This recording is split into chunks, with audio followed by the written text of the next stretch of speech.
USA Warrior Stories is a not-for-profit organization designed to record, archive, and share videos of veteran stories, to help veterans make a connection with one another and to help us all better understand their sacrifices for our freedoms.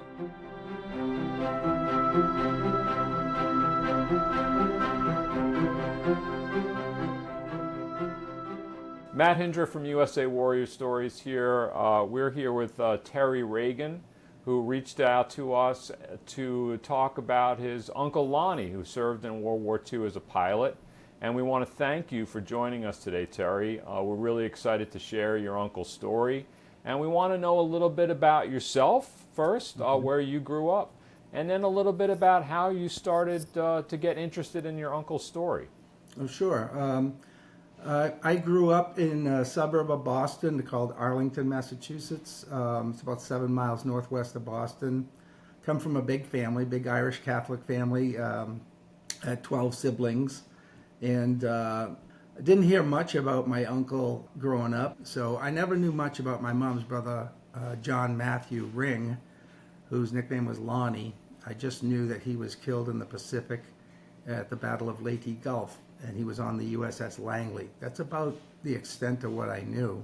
About a year ago or two, I came across a YouTube channel called The Operations Room, and they do animations of various battles and things like that. They're really well done, I think. And I came across the Battle of Leyte Gulf, and they actually had it broken into, I think, 4 parts. And the 4th part was the Battle of Cape Engano, which was the final stage of that 2-day battle. And while watching, they talked about one of the, I think, 4 or 5 airstrikes that were sent out during the latter stages of that battle, including they named the Langley, and my kind of ears perked up a little bit. And he talked about the number of planes that went out. And at some point, the narrator said, the U.S. lost, I think, 13 planes. And I got kind of a shiver, thinking, well, my uncle was one of those. So that kind of spurred me to try to find out more.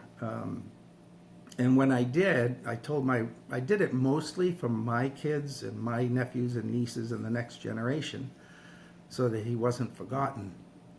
And I kind of was thinking, okay, I might find 3 or 4 pages of information kind of scattered.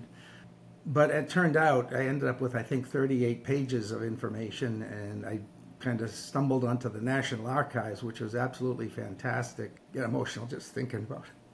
Yeah, well, it is emotional, and one of the things, we do a lot of research at the National Archives, and it's a great resource. It's an incredible resource.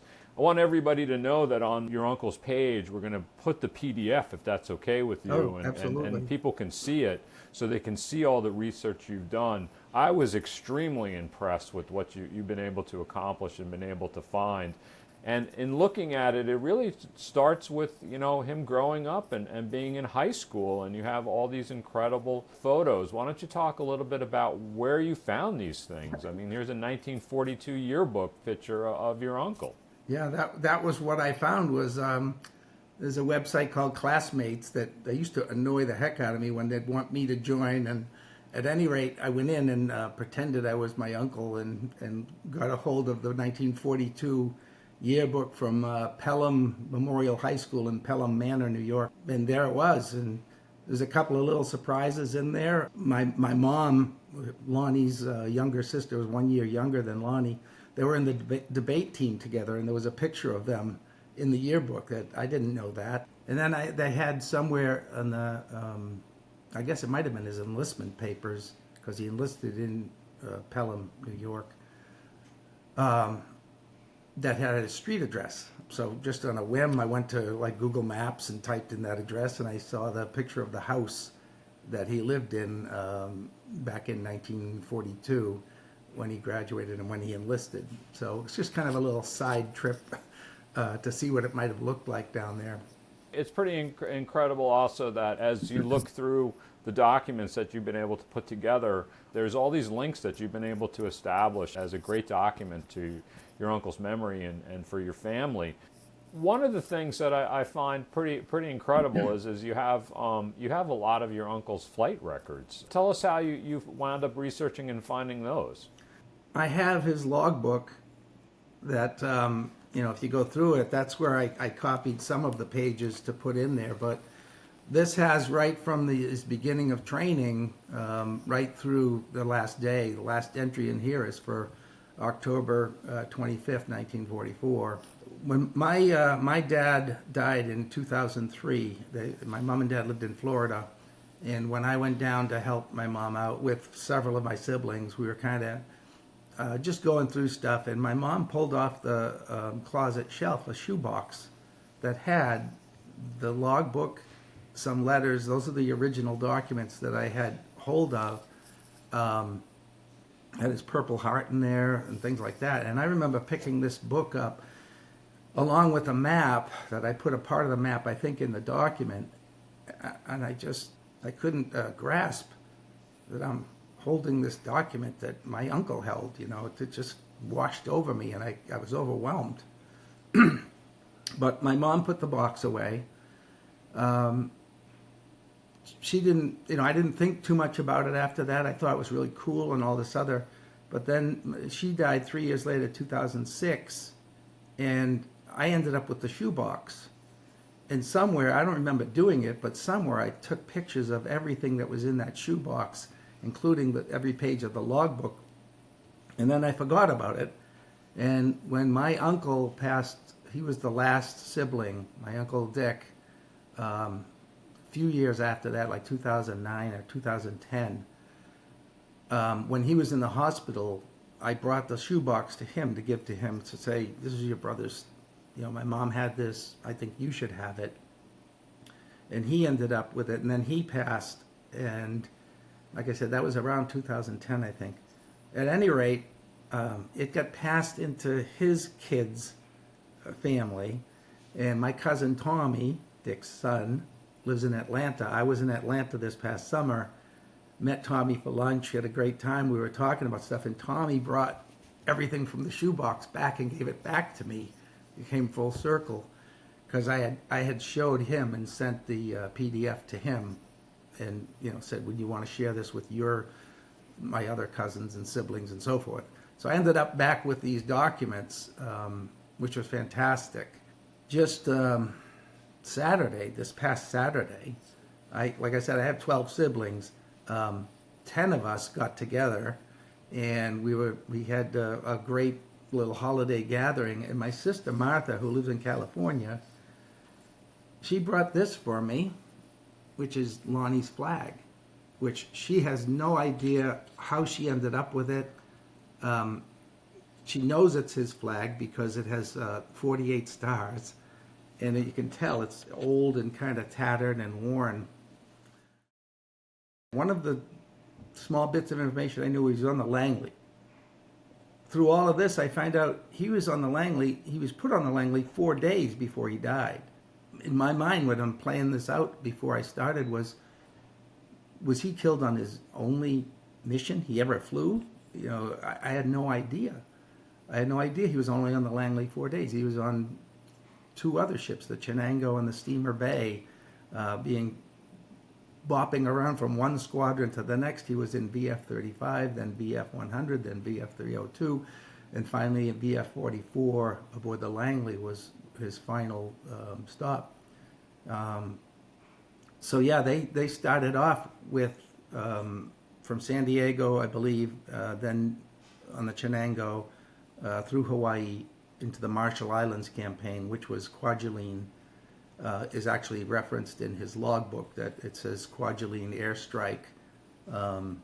Again, I'd heard of Kwajalein. I knew that was one of the Pacific Island atolls that were part of the Japanese Empire, or one of the...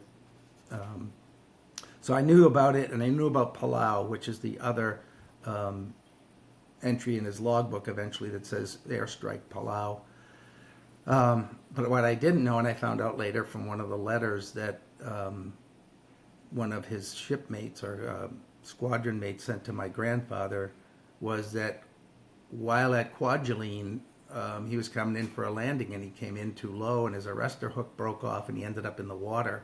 So that brings me to one of the things I wanted you to do. Actually, this is one of the quotes that I had highlighted. Would you mind reading that for us, just so we could get that quote into the story here? Okay, sure. This is from a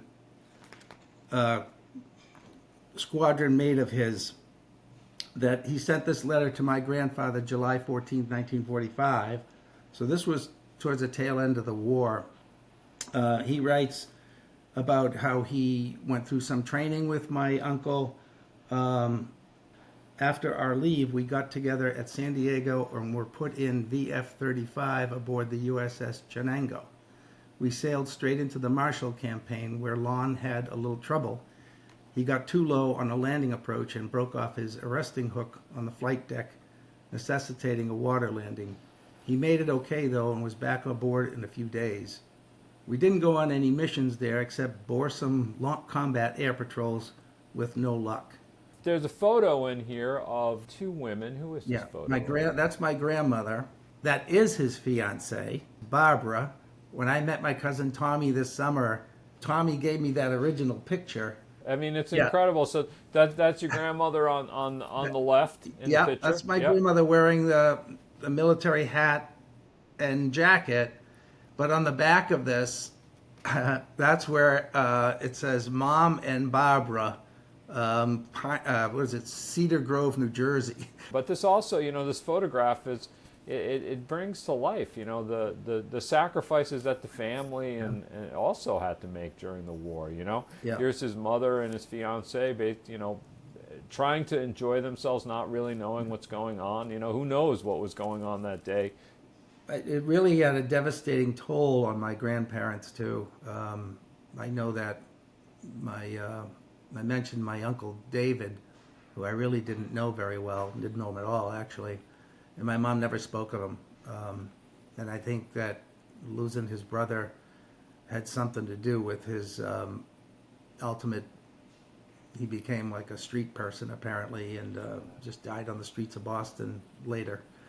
Just finding the aircraft action reports from the archives that were confidential up until, I don't know, sometime recently, had maybe one of the most emotional times I had was when I saw the map that Lieutenant Tyler turned in after, the debriefing after that mission, that showed the 8 planes that were on that strike and which one was Lonnie's, because one of his wingmen said, I was in the 8 plane, Lonnie was in the 2 plane, and Lieutenant Tyler labeled his plane the number 1 plane. So I knew on that diagram, that second dashed line was my uncle's flight path.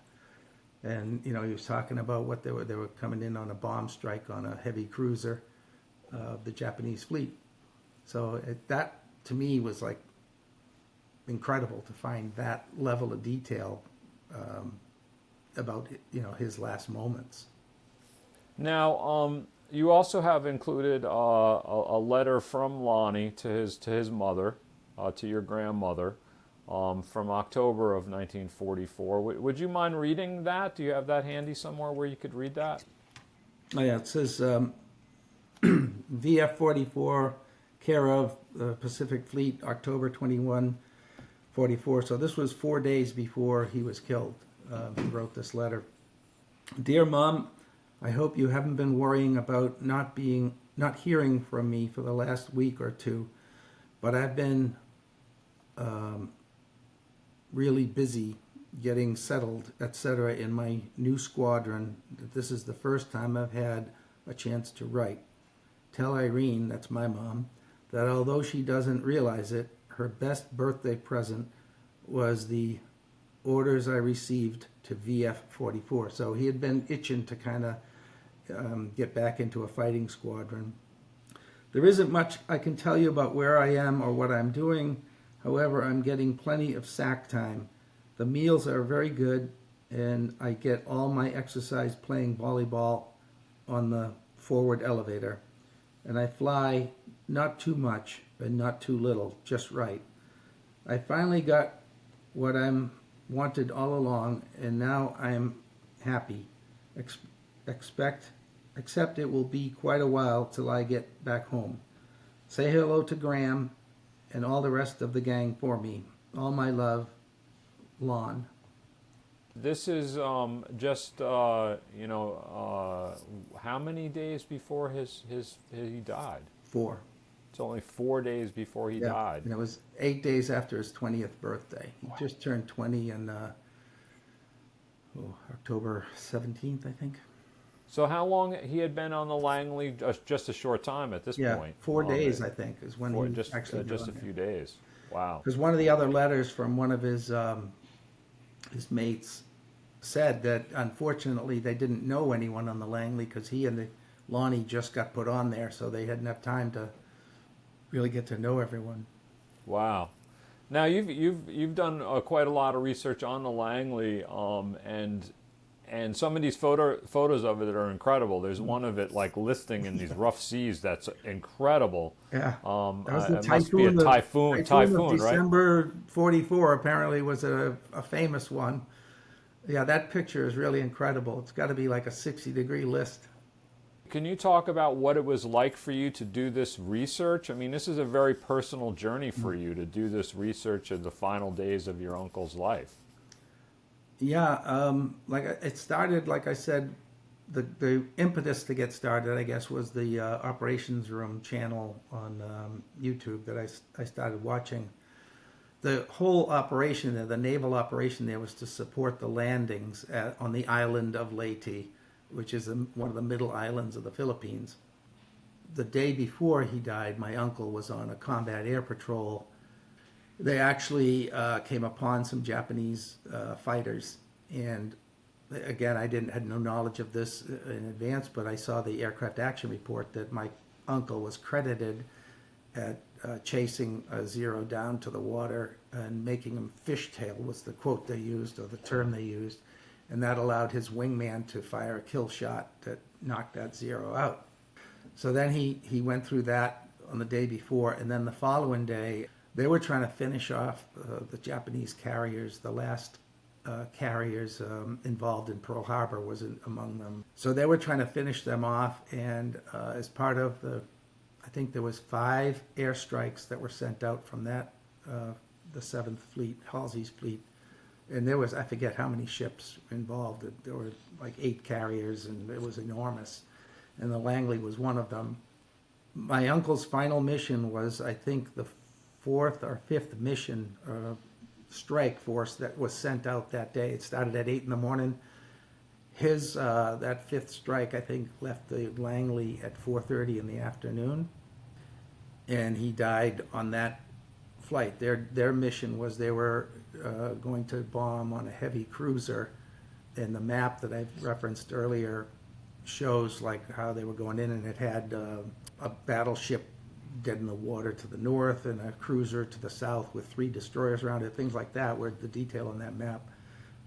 And that mission, they said they think one of the pilots hit a bomb that landed on the cruiser, and the aircraft action report said that my uncle's plane was seen to be hit by anti-aircraft fire when he was at an elevation of about 14,000 feet in altitude. And they said they saw him spiraling down to the water, obviously out of control, and hit the water astern of the cruiser. The other thing that I was very moved by, all the research you did into your uncle's memorial. Would you tell that story? I guess you were teaching at the time. Is that right? Yeah. Is that how this starts? Yeah, this was in 2008. I had one of my seniors was, his parents were both from the Philippines. And he mentioned to me around, I don't know, October, November, that he was going to be going to the Philippines for Christmas because he still had a lot of family there. And I said, oh, well, while you're there, my uncle, there's a memorial with his name on it in Manila. And while you're there, look him up. Or so, I said it kind of like sarcastically offhand, you know. And I didn't think anything of it. And then on the last day of school before Christmas break, kids are bombing out the door to get out of there. And this kid comes running into my office. He's out of breath, and he goes, "What's your uncle's name again?" And I said, John M. Ring. And he goes, okay, I got to go get my bus. And he goes, and then he came back after Christmas with a Polaroid of my uncle's name on that memorial. It was pretty amazing.